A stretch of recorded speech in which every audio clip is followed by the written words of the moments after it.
Baik, assalamualaikum warahmatullahi wabarakatuh. Waalaikumsalam warahmatullahi wabarakatuh. Waalaikumsalam warahmatullahi wabarakatuh. Selamat siang semuanya. Untuk hari ini nanti kita akan belajar mengenai bulu tangkis ya. Nanti kita belajar tentang pengertian, kemudian ruang lingkup dan teknik-tekniknya.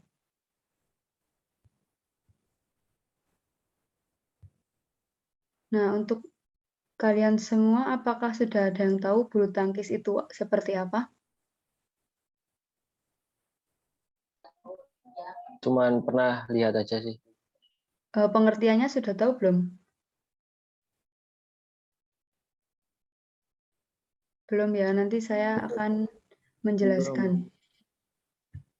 Nah, jadi pengertian dari bulu tangkis itu sendiri merupakan permainan yang dilakukan oleh individu atau kelompok tim, di mana permainannya itu dibatasi dengan menggunakan net.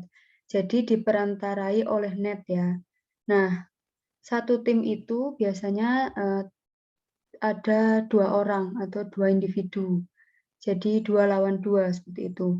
Nah, karena menggunakan net, biasanya bulu tangkis ini digolongkan dalam permainan net. Seperti itu, ya. Kemudian selanjutnya, untuk menunjang permainan bulu tangkis ini sendiri, kita, para atlet bulu tangkis itu memerlukan beberapa alat atau sarana prasarana ya. Itu ada raket, kemudian ada kok atau shuttlecock, kemudian ada net. Nah, untuk tinggi net sendiri bisa dilihat ya di layar kalian, itu panjangnya sekitar 6,1 meter atau 61 sentimeter, 610 sentimeter ya. Untuk tingginya ini, tinggi net sama tinggi tiang itu berbeda. Jadi tinggi tiangnya itu lebih tinggi daripada tinggi net. Jadi tinggi tiang itu 155 sentimeter atau 1,55 meter. Nah, untuk tinggi netnya itu 1,52 meter. Itu selisih sekitar 0,03 meter gitu. Nah, untuk shuttlecock sendiri biasa digunakan itu shuttlecock lancip seperti ini untuk di dalam ruangan atau di dalam gedung. Untuk di luar gedung biasanya menggunakan kok yang tidak lancip ya, kan ada kok yang lancip dan ada kok yang tidak lancip atau biasa orang-orang itu menyebutnya kok papak ya, gitu.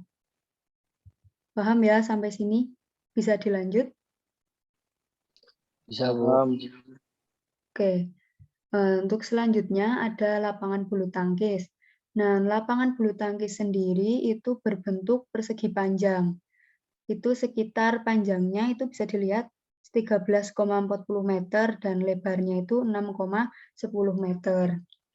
Nah, untuk lapangan ini alasnya ini bermacam-macam. Ada yang menggunakan keramik, juga ada yang menggunakan semen ya, dan kayu juga. Tapi untuk saat ini sudah tidak ada sepertinya lapangan yang menggunakan kayu karena itu rawan ya, rawan cedera bagi atlet. Kemudian untuk yang biasa digunakan para atlet nasional ataupun internasional dan ya mungkin orang biasa juga bisa melakukan badminton di situ gitu, itu menggunakan karpet. Ini yang hijau ini menggunakan karpet ini namanya, gitu. Nah, untuk karpet ini biasanya, lebih enak gitu untuk dilakukan untuk melaksanakan permainan bulu tangkis, tuh. Kita lanjut ya. Nah, sebelum bermain bulu tangkis kita juga, harus tahu dan ini penting ya, cara memegang raket. Itu ada 2, itu ada forehand grip dan ada backhand grip. Nah, untuk forehand grip ini biasa digunakan, untuk memukul lob atau smash, kemudian, servis juga bisa, servis forehand dan ini seperti orang berjabat tangan ya, ini. Jadi posisi sela-sela antara ibu jari dan, jari telunjuk ininya, itu sejajar lurus dengan bibir raket. Plus. Oh, Mohon maaf terpental ya. Ini bisa dilanjut. bisa, Bu.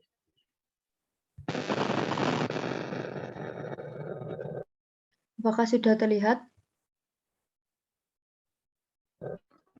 Sudah. Oke. Kita lanjutkan dari forehand grip tadi. Itu posisi ibu jari antara sela-sela antara ibu jari dan jari telunjuk ini sejajar menghadap ke bibir net. Tuh. Ini seperti orang berjabat tangan ya. Nah, untuk backhand grip sendiri itu lebih lebih fokus pada jempol kalian itu yang menjadi kekuatan utama saat memegang backhand grip ini. Itu. Dan ini biasanya digunakan untuk para pemain yang bermain pada sektor ganda atau double ya. Nah, contohnya itu saat mengembalikan bola smash itu rata-rata menggunakan backhand grip. Tuh. Bisa dilanjut ya. Nah, Ya, Bu. selanjutnya itu ada teknik-teknik dalam bulu tangkis. Mungkin kalian sudah tahu ya. Yang pertama ada service, kemudian ada lob, kemudian ada drop shot, smash, netting, backhand, dan under lob. Nah, di sini kalian sudah bisa semua atau ada yang belum bisa?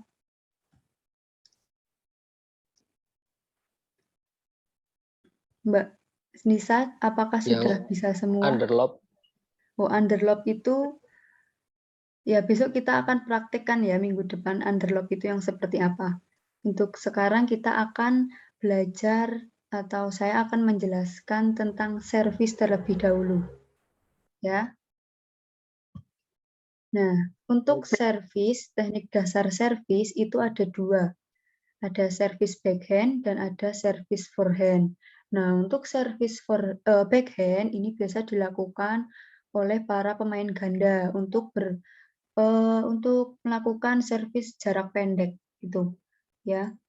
Kemudian untuk servis forehand ini biasa dilakukan untuk pemain single gitu, pemain tunggal, ya.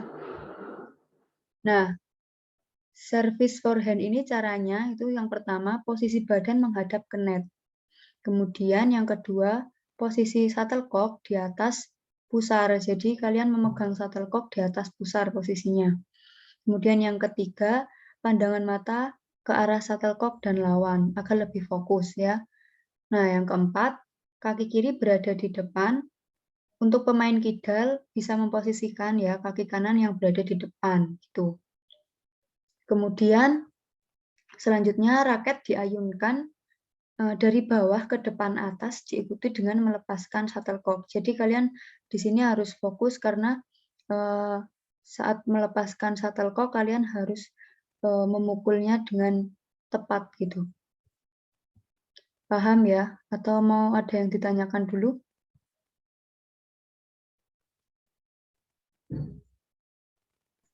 Belum, Bu. Oke, belum. Kita lanjut. Nah, yang terakhir ada service backhand. Service backhand ini kan tadi saya sudah katakan bahwa ini dilakukan oleh para pemain ganda. Sebenarnya pemain tunggal juga bisa melakukan service backhand ini, tetapi rawan untuk diserang oleh lawan gitu. Nah, yang pertama itu caranya ya, yang pertama itu posisi badan menghadap ke net. Sama seperti service forehand tadi, posisi badan menghadap ke net. Kemudian posisi cock atau shuttlecock berada di bawah pusat. Mohon maaf, terpentar lagi ya. Kita lanjut, bisa? Mohon maaf ya. Iya, Bu. Oke, saya share lagi. Tadi saya menjelaskan sampai mana ya?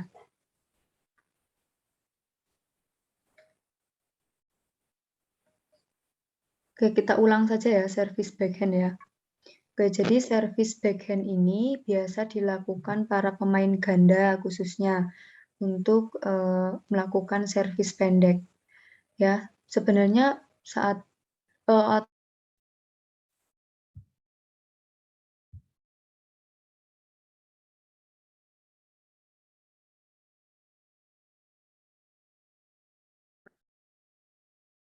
bisa dilanjutkan ya?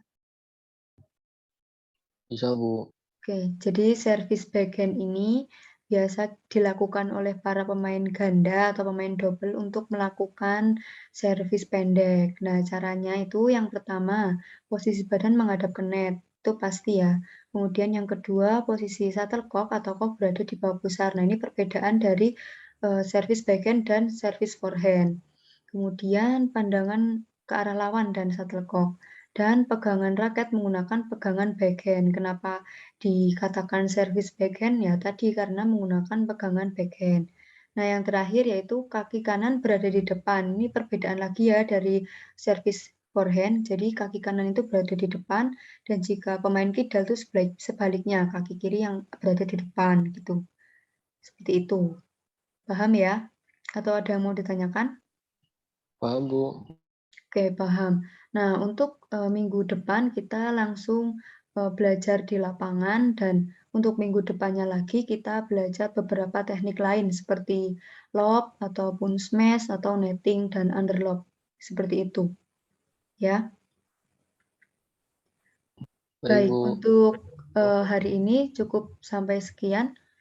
Sebelum kita tutup pembelajaran pada siang hari ini kita berdoa terlebih dahulu ya. Berdoa menurut agama dan kepercayaan masing-masing, berdoa mulai.